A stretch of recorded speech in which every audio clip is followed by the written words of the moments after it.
The Mannin Line with Andy Wint.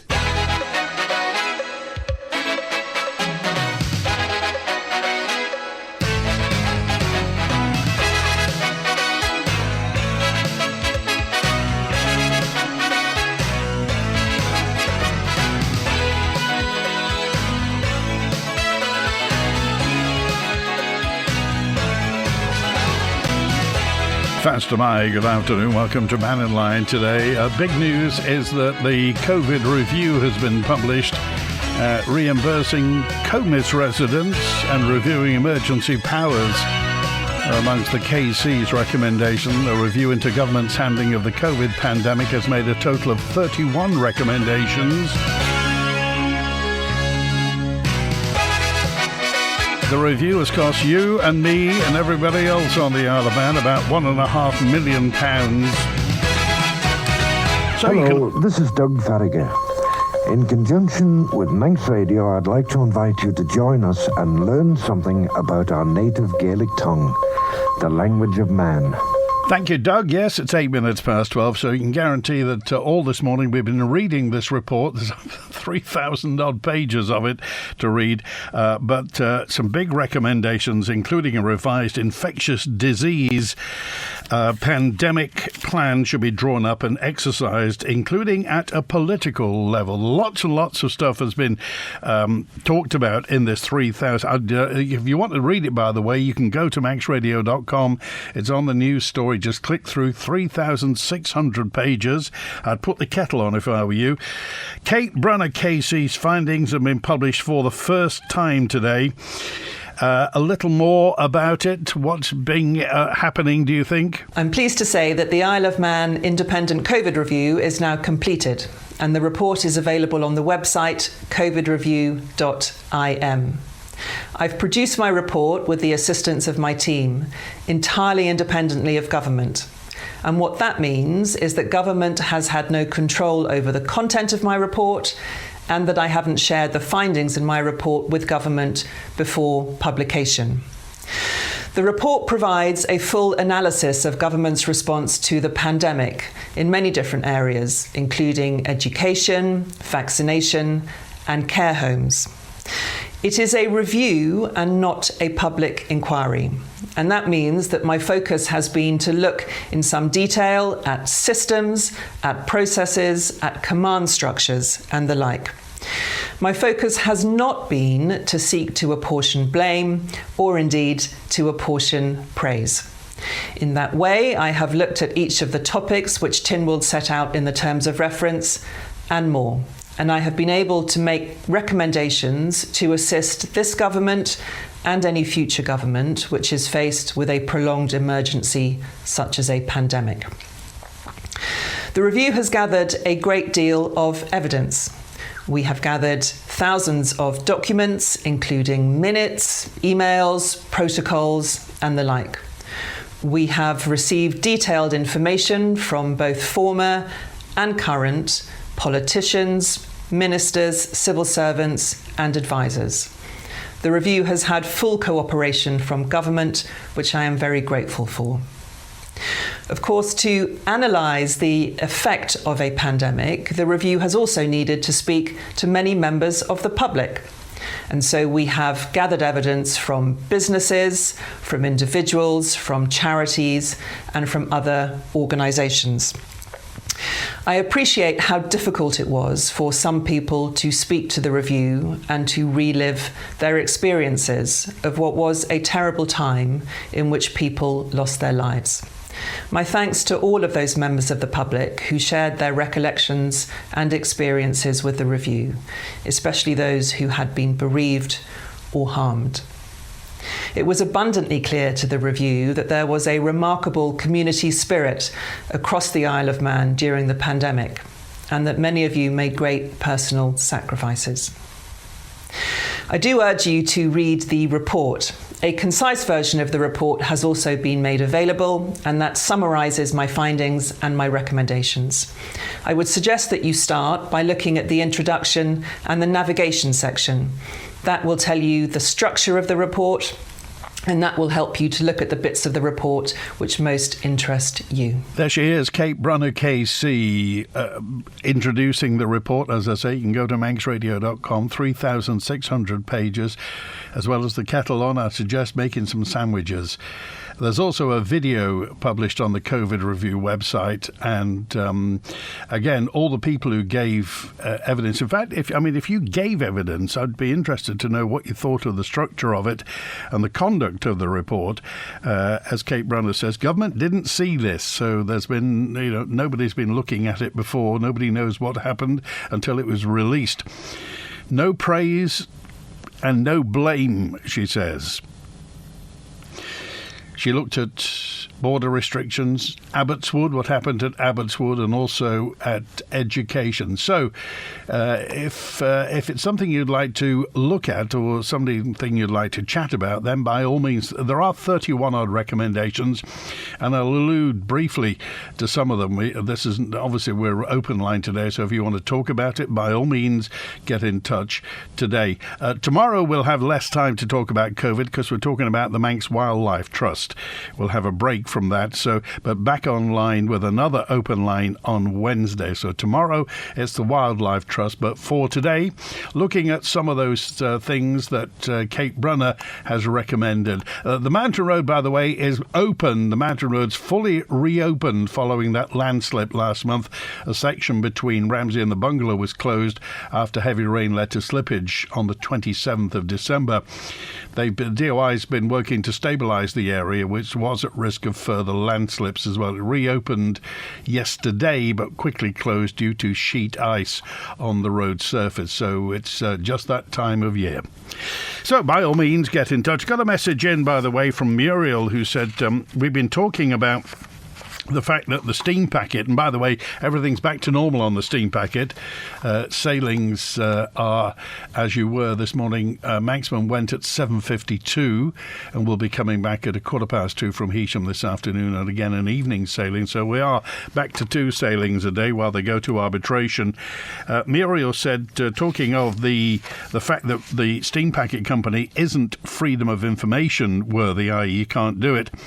She said this may be due to the drafting of the Freedom of Information Act in 2015, which listed 9 existing publicly owned companies, but didn't make provision for the companies that may be acquired.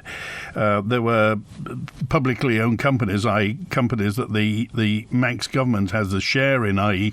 Laxey Glen Mills, Isle of Man Film Limited at the time, and of course Manx Radio, because the Treasurer is the shareholder of Radio Manx Limited, the operating company of Manx Radio.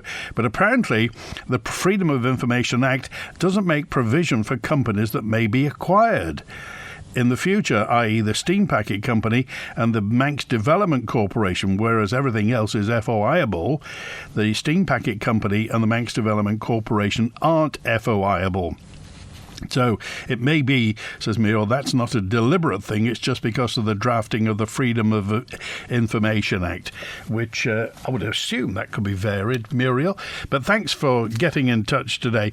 Just one other mention I want to make. You may hear over the coming months as well, Mannin Line will sound slightly different at the end of Mannin Line, because as part of our 60th anniversary, we're highlighting the 60 years of service to the Isle of Man from Manx Radio.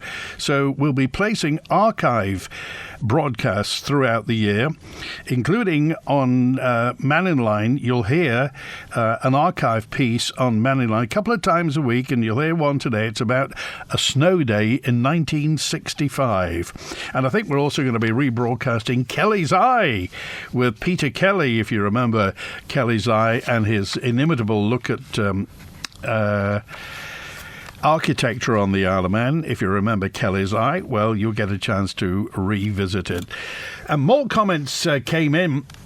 Remember, we were talking about what's happening regarding Steam Packet. Now, circumstances have kind of overtaken that, in that the arbitration service is now going to get involved between the Steam Packet and the union. But a message about Lawrie Hooper. Remember, Mr. Hooper is the person behind the driving the process through Tynwald about whether or not the bishop should retain, or the position of the bishop should retain a vote in Legco. And Alison said that surely Mr. Hooper's got his priorities wrong. Poverty, compromised healthcare and dentistry. Obviously, compromised healthcare and dentistry within Mr. Hooper's portfolio is he is the Minister for DHSC. The issues with the steam packet as well. There are too many things to list, and surely this waste of parliamentary time on the position and the vote of the bishop deflects attention and wastes time at a time of a genuine crisis. I hope Mr. Hooper sees sense and withdraw this. Highly irrespective of the religious aspect of the history of Soda and Man is unique, dating from 447 AD, says John. This is really because the Bishop of York, or the Diocese of York, are the ones, if you like, that provide us with the Diocese of Soda and Man. So we come under the Bishop of York, and it's been hinted, obviously, if the bishop doesn't have a vote in Tynwald, which, of course, oldest continuous parliament in the world, then it could affect the status of the Diocese of Soda and Man, in that, there's nothing explicit, nothing overt has been mentioned, but really it could affect the status, says the Bishop of York, it could affect the status of the Diocese of Soda and Man. What's the post delivery and dispatched UK timetable due to the steam packet disruption, says Andy? Well, less than it was. However, I'm assured that the post, I think, comes in on the morning sailing, or if you like, the overnight sailing is when we get our post. But we'll find out more about that. As it is at the moment, we are still suffering with that, and certainly with no mail plane, we don't quite know what's going to go on, whether or not the mail plane will ever come back, or is that just it now? That there will be no more airmail apart from the stuff you have to pay a fortune for that goes on a Loganair plane, but that's not the normal stuff. That's not the ordinary stuff. There is no more mail plane anymore. There is no airmail to and from the Isle of Man for standard post. It all comes via the boat. And, of course, if the boat doesn't sail, fill the rest in yourself. Julian's on with us today. Hi, Julian. Hi, Andy. How you doing? Good, thanks, yes. I've just downloaded that 3,600 pages from Kate Brunner's report. How far have you got? Still downloading. No, I've got it, but I will have a little look, a big look through it and see how it goes. But it'd be interesting to see her take on it and any future things. It's interesting that everything changed in January of 2020 when it came to things like calling pandemic. So all the rules got sort of altered just before it happened, which is strange. But anyway, I'll have a good read of that and see how it goes. Just an interesting article I just wanted to say in yesterday's Daily Record newspaper, which is also online, about a Scottish hybrid ferry called the MV Halaig that sails between the Isle of Skye and Raasay. And following a serious overheating of the battery in September, that resulted in the evacuation of the ship, and they've had to remove the batteries, and now the ship only runs on diesel straight to the electric motors.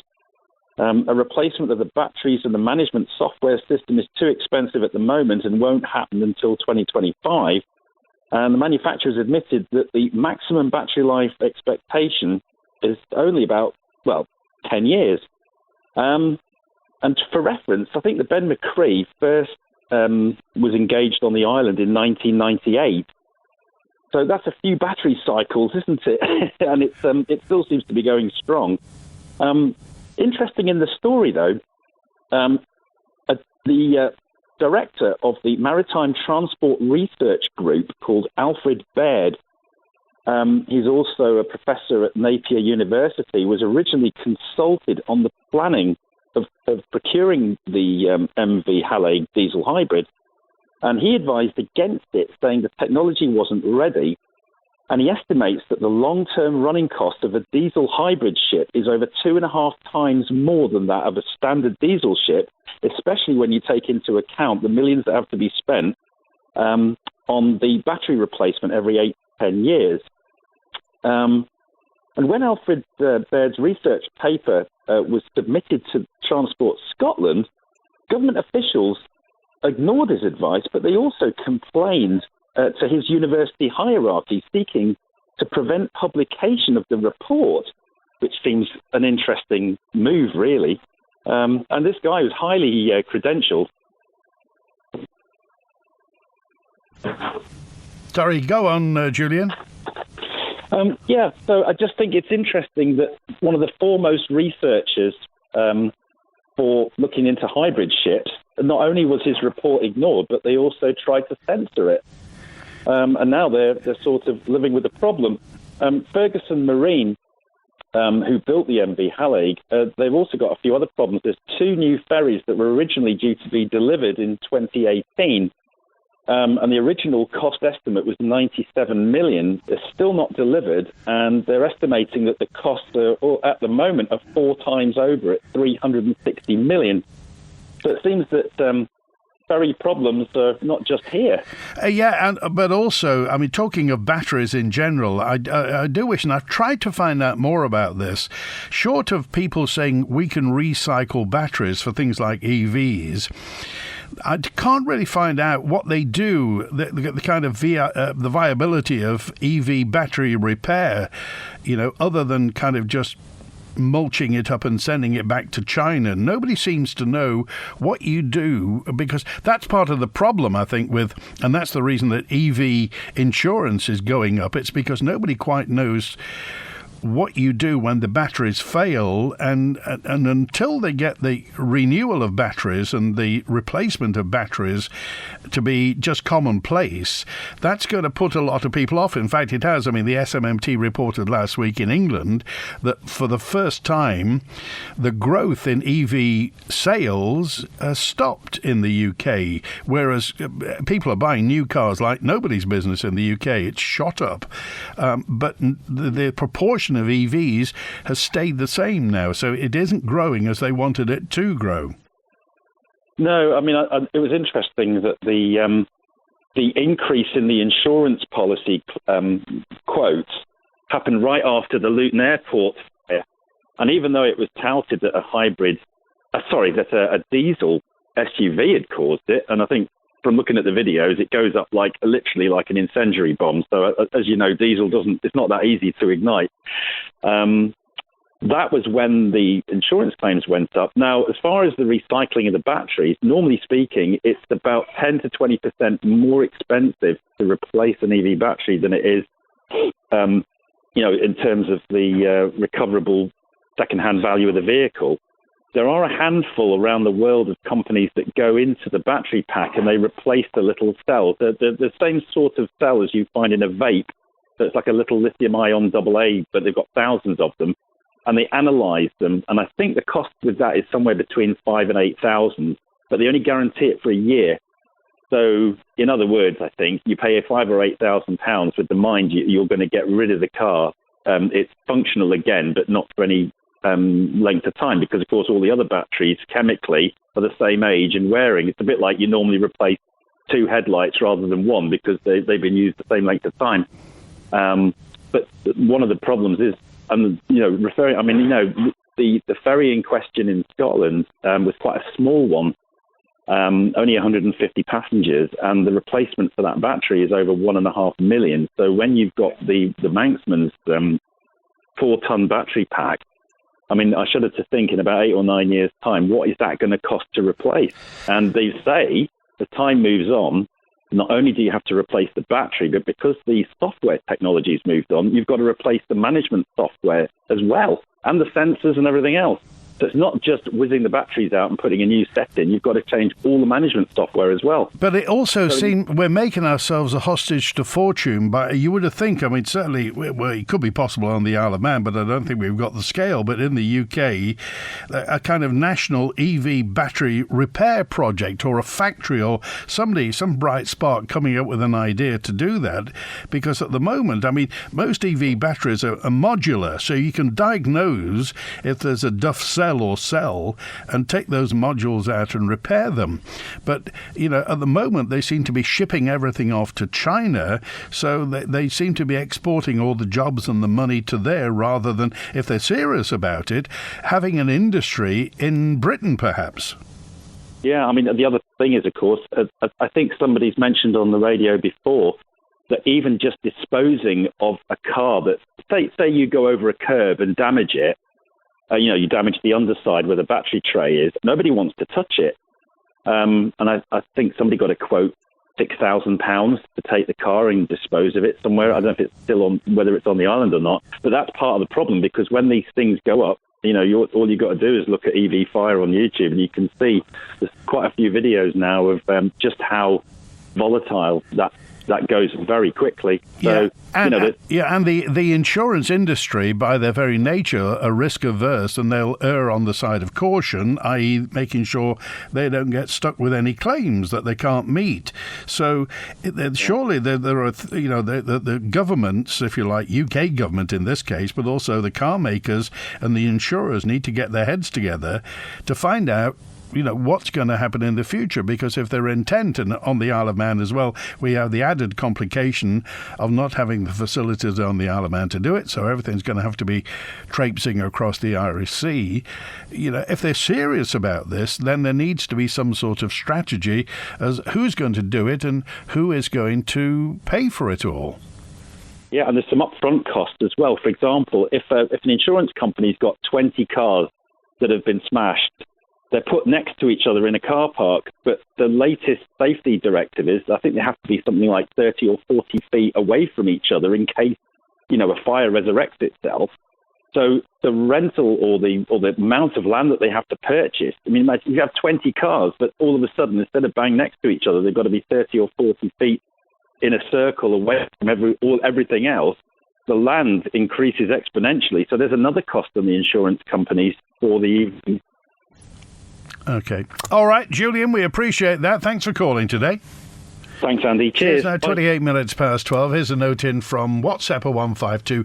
I started to read the Cape Brunner report, and as someone who's vaccine injured and gave evidence, I still feel we haven't been listened to fully myself and many others affected by this. But that's anonymous at the moment. But tell me more about that, and if you want to give me a call, by all means, if you feel you've been vaccine injured.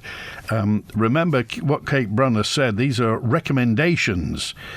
For no praise, no blame, recommendations as to what should happen and also the handling of all this. Have you looked into the second-hand EV market? You might want to have a look and ask the question, what does the island do with the expired broken batteries? Says WhatsApp at 853. Well, do you know what we do with our expired and broken batteries? I'll be honest with you, I don't. Who gets rid of the expired and broken batteries? Presumably they go off on the boat.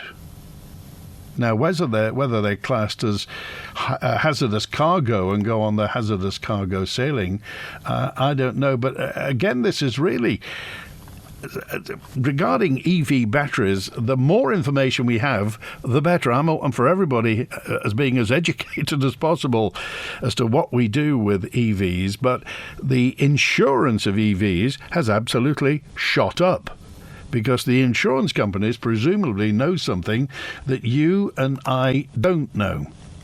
I believe the Manxman is a hybrid vessel which requires a powerful charging point. This has been done, and how much is it costing? Who is paying, says Pat. Well, we know who's paying in the end.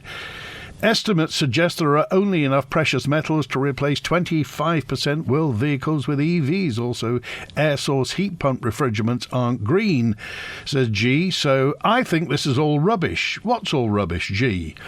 You're being a bit wide-ranging there. What, in particular, what is rubbish? So can you? Oh, thanks, 958. Good to hear from you. You pick up the phone and tell us what you really think. We'd like to hear that. And also thanks to texter 762. Thanks for your comment, 762. Pick up the phone and let us know what you really think. We'd appreciate that. As far as the steam packet is concerned, there's a message in from, Vin. Thank you, Vin. And just said, I'm happy that the steam packet are getting to talk to the arbitration people. Let's hope we don't go to one ferry a day again. That was very worrying, and we didn't get really much assurance from the government apart from the fact that the government were going to talk to the steam packet. Well, presumably they did. We don't know what went on inside the room, but you draw your own conclusions. The Chief Minister and the Treasury Minister spoke to the steam packet, were appraised of the situation, and suddenly now it goes to arbitration. Is the information provided to Lawrie Hooper's personal website and email covered by data protection, says Andy?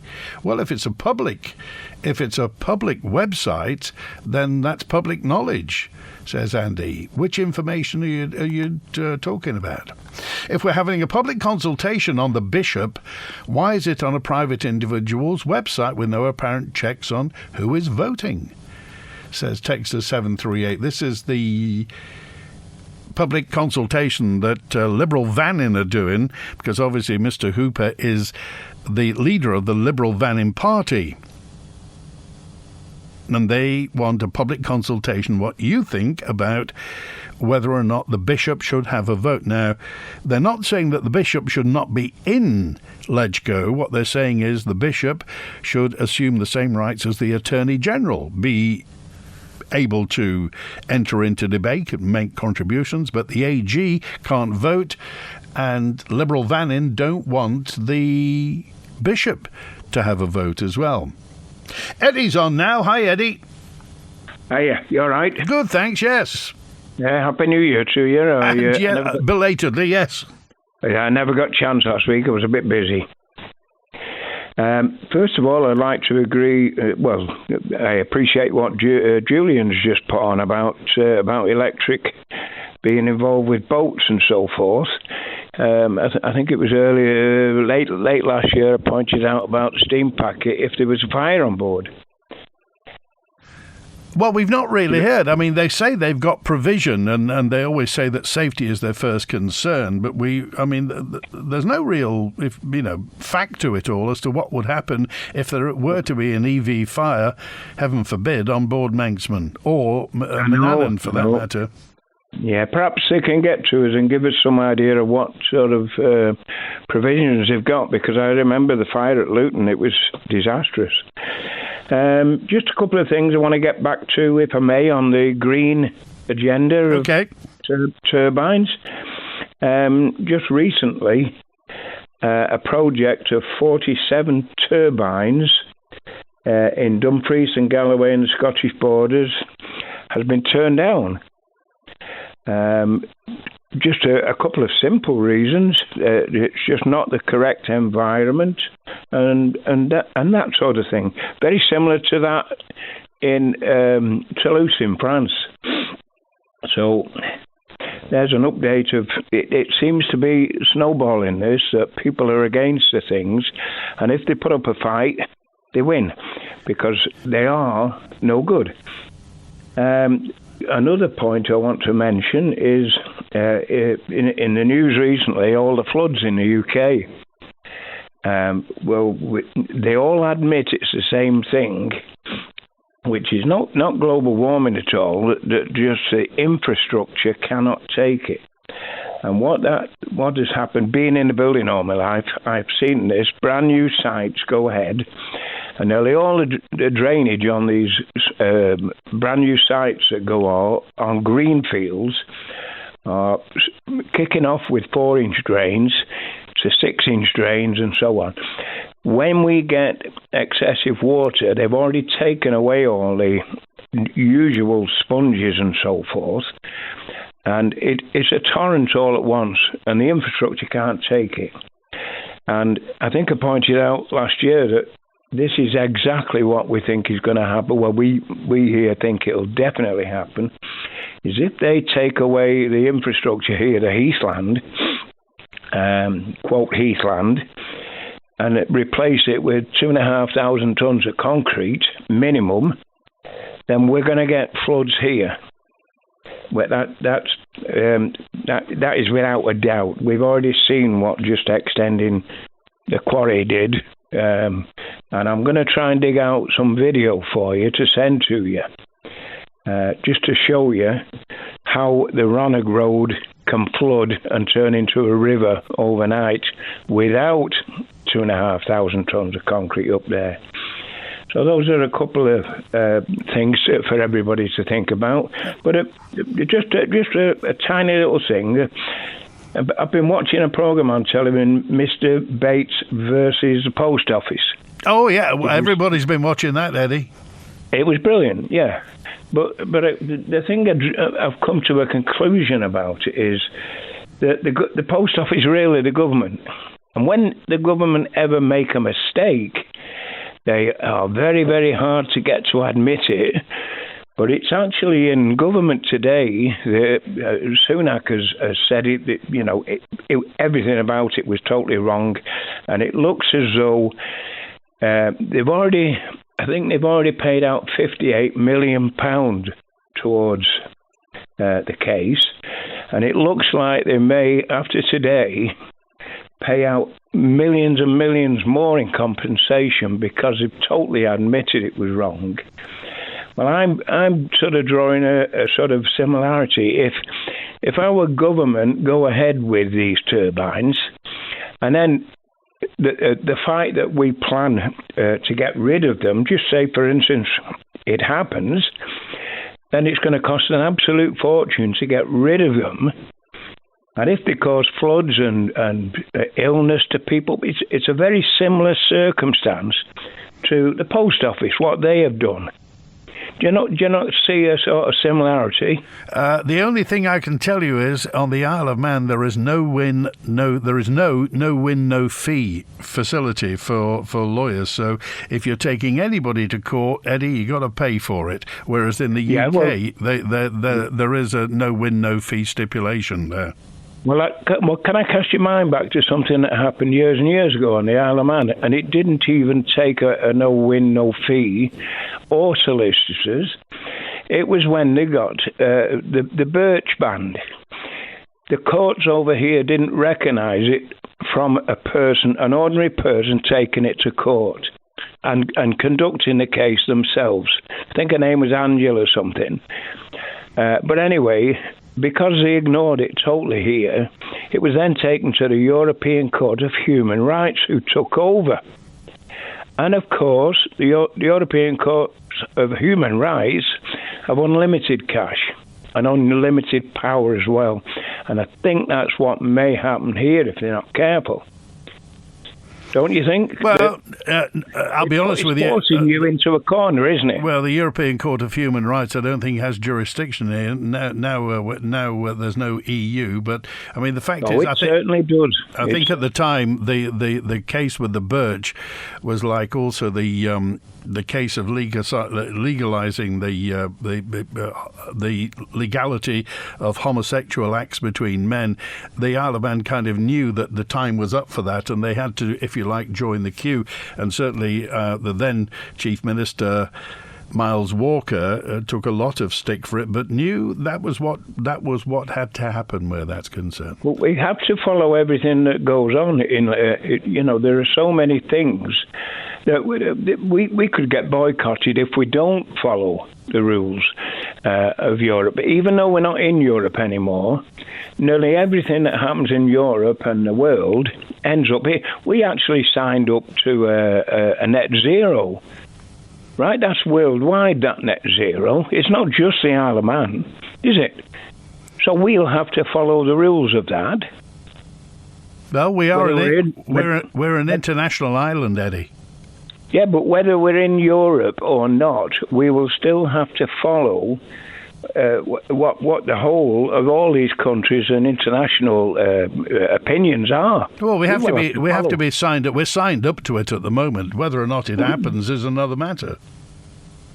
Yeah, but anyway, these are food for thought, and that's my thoughts for today. So. Good to hear. All right, Eddie, thanks for calling today. Yeah, my pleasure. All right, from one Eddie to another Eddie. Eddie's on now. Hi, Eddie. Happy New Year to you, mate. Happy New Year. Just a quick one to Mr. Hooper. He's on about the bishop vote. I'm not religious in any way or means, but I'd like to say to him, the bishop doesn't cost us a 1 penny. It's just a vote. He's got another 10 people there who are costing us at least £500,000 a year and are not elected by us, the electorate. Why didn't he start with them? Plus, of course, you've got to remember, they're all on pensions. The bishop isn't. He gets paid by the church. So I just want to know, he can't give us a 24-hour facility for people who are ill late at night. He's telling us we've got to go to the A&E, which is already overloaded. So, I mean, I think he wants to get his act together and do his job that he's supposed to be doing. OK, so what would be your message to Lawrie Hooper, Eddie? Forget about the bishop and get on with his job. All right. Thanks for calling, Eddie. Appreciate it. OK, all the best. You too as well. It's 18 minutes to 1. Loganaire's big summer sale is here. Save up to 15% off on over 1 million seats across the UK. Book by 9th January, travel from 1st February. Subject to availability, exclusions apply. Visit loganair.co.uk. Loganair, your journey, our joy. Spectrum Windows. If your house needs a new look and your windows letting rain, keep those cold breezes out and make it look like new again. Spectrum Windows, Spectrum Windows. Quality through and through. Great work guaranteed to you. Spectrum Windows, Spectrum Windows. Spectrum Windows. Everyone's more conscious of energy usage nowadays, so Manx Utilities has begun installing smart meters for standard domestic customers island-wide. With our Smart Living app available too, you'll be in control of tracking and managing your energy. No need to contact us, we'll be in touch when we're ready to fit your smart meter. Visit the Smarter Living page at manxutilities.in. Manx Utilities, delivering a smarter future. There's a new way to Subway with 2 fantastic menus. Which will you go for? The all-new Subway series with 15 irresistible creations like the Big Bombay Sub, Great Goddess Salad, Emperor Wrap and Big Cheesesteak Sub Melt. Or create your own. You pick the ingredients you want and build your own sub, salad or wrap the way you want it. There's a great mix of healthy and indulgent menu items available from Subway and ShopRite, Peel and Port Erin. We're back on the Ross Revenge this January for another Caroline North. Join us this weekend for some great music from the 60s, 70s, 80s and into the 90s. We have some money to give away to spend in the Caroline web shop and play you the greatest music of your life. Join us this weekend, live from the Ross Revenge for Caroline North, here with Manx Radio.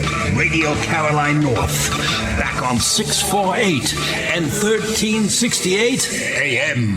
The Mannin Line with Andy Wint. 16 minutes before 1. Yes, this report's out today. The Cape Brunner report has got recommendations of what the Isle of Man should do post-COVID. This has cost £1.5 million of public money.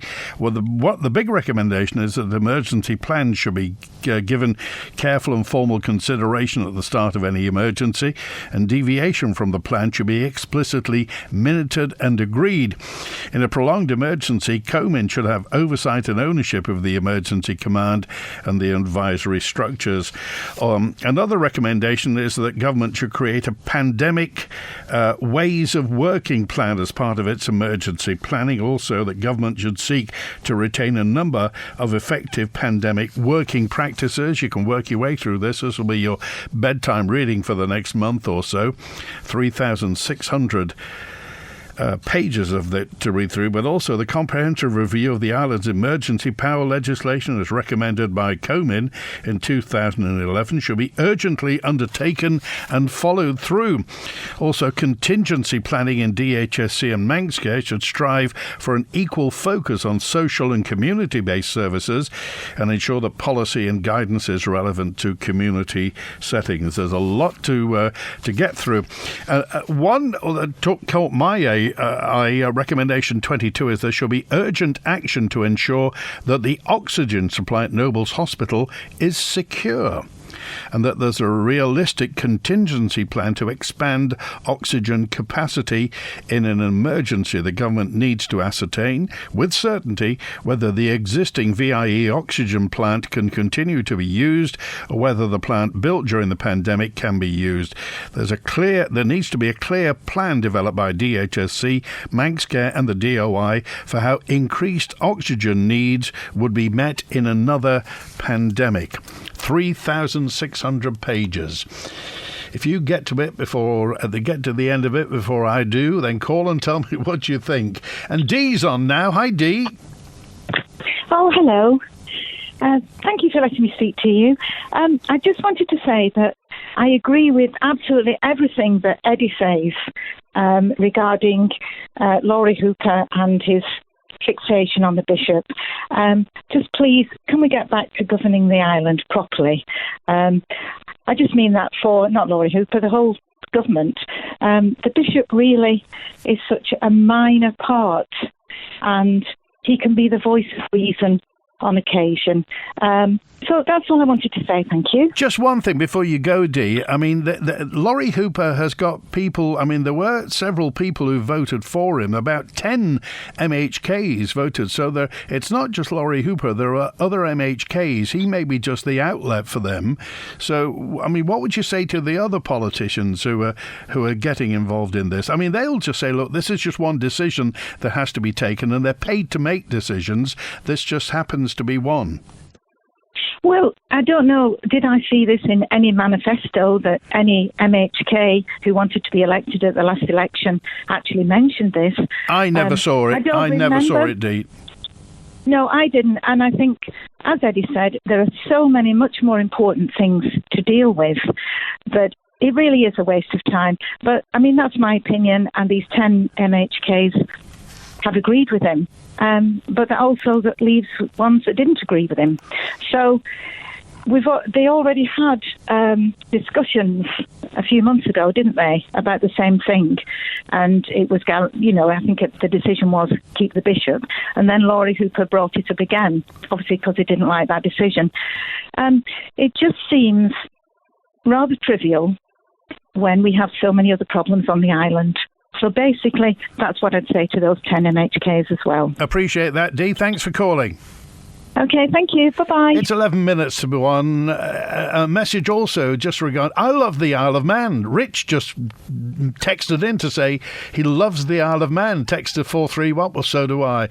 Andy said, regarding Mr. Hooper's consultation, he doesn't say that he's data protection registered, does he? So what's the protection about him using people's emails for other purposes? Surely that's not right, is it? What do you think?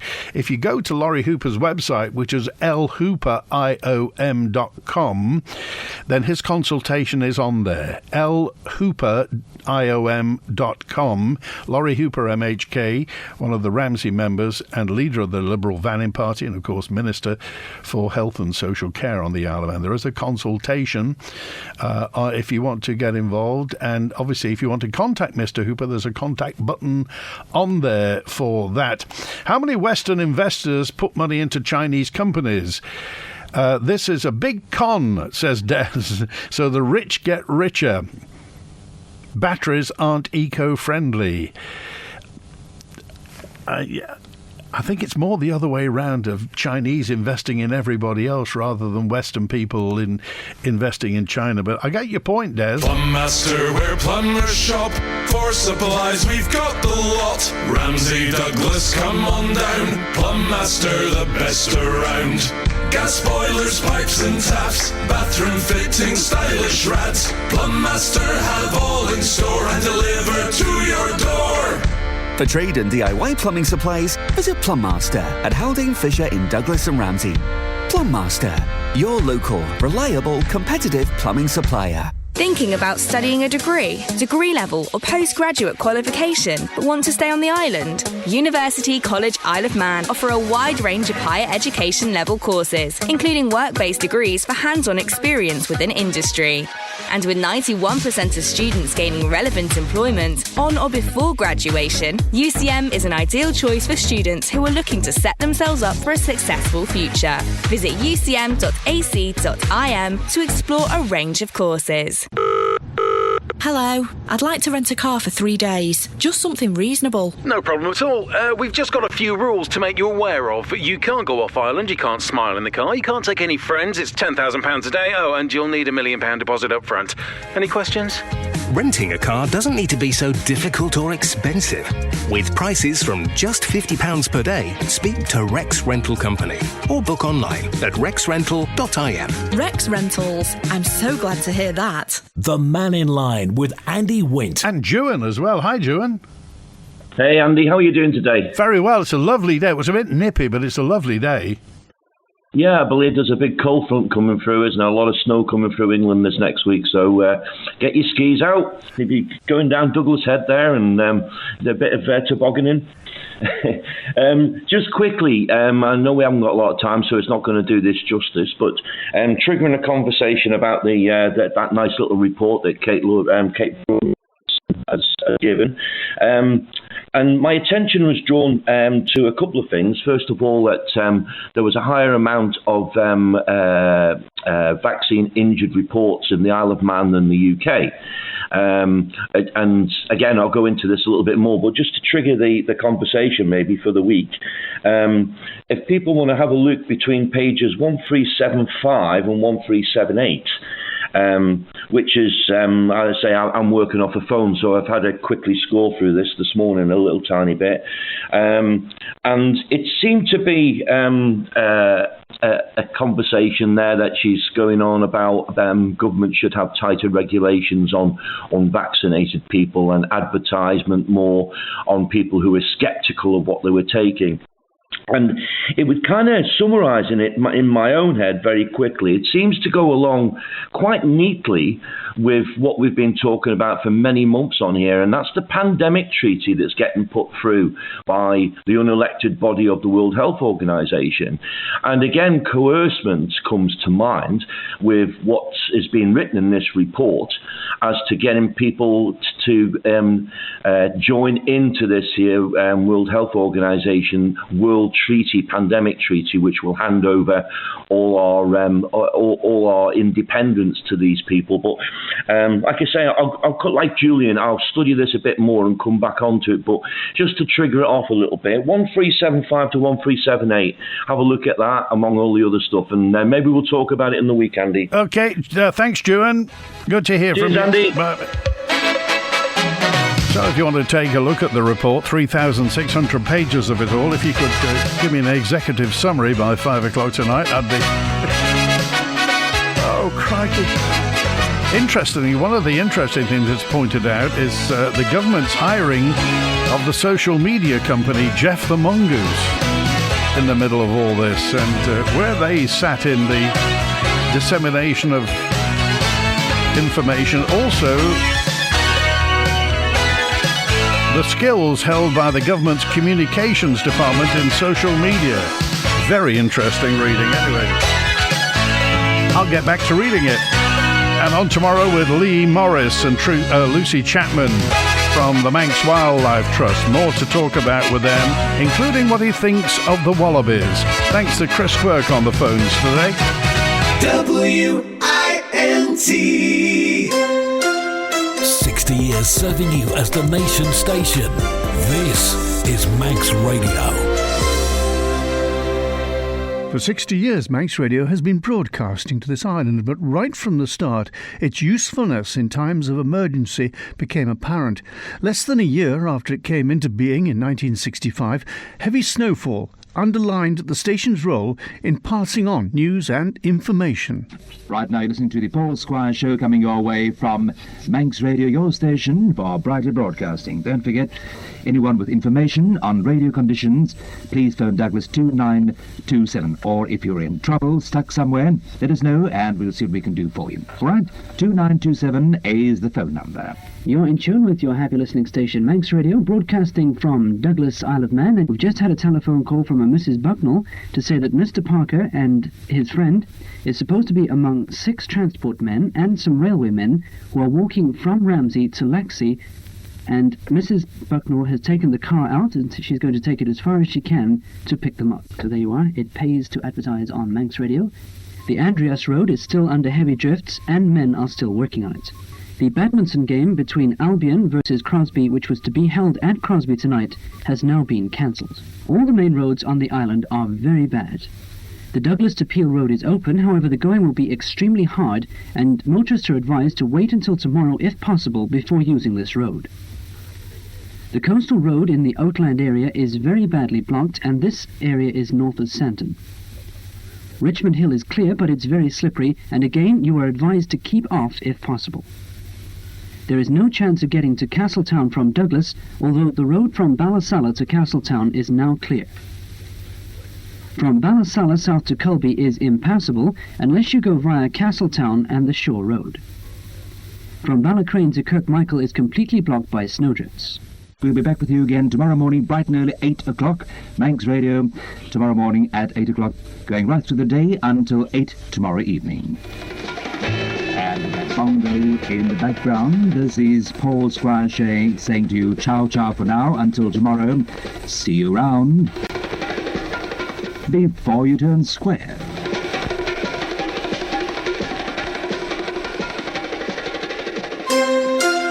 Part of island life for 60 years. This is your Manx Radio.